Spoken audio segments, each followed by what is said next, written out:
Зошто постојано СДСМ врши обструкции на било какви проекти, кога и самите знаат и кажуваат дека дозволата за експлоатација на минерални суровини и договорот за концесија на рудникот се издадени од надлежните институции во Република Македонија согласно важечката законска регулатива.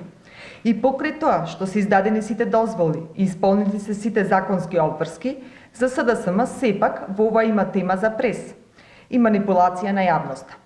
Иако насекаде во светот, искористувањето на рудните богатства во функција на економски приоритет, развој е приоритет, сепак за СДСМ тоа е само тема за собирање на политички поени.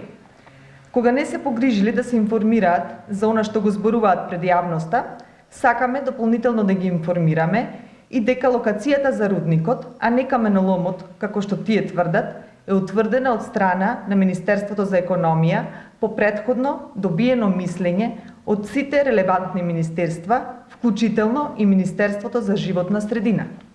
За соодветната локација исто така е изготвена студија за влијание врз животната средина.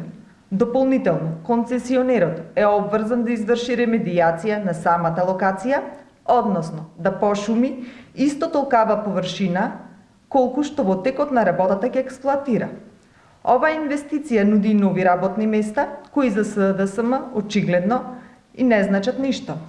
За нив најдобро би било кога работите би останале исто како и во нивно време, да не се менуваат, бидејќи нивната цел е манипулација на јавноста и ширење на паника и покрај тоа што ова инвестиција ја има обезбедено целокупната документација и запазена е законската регулатива за заштита на животната средина.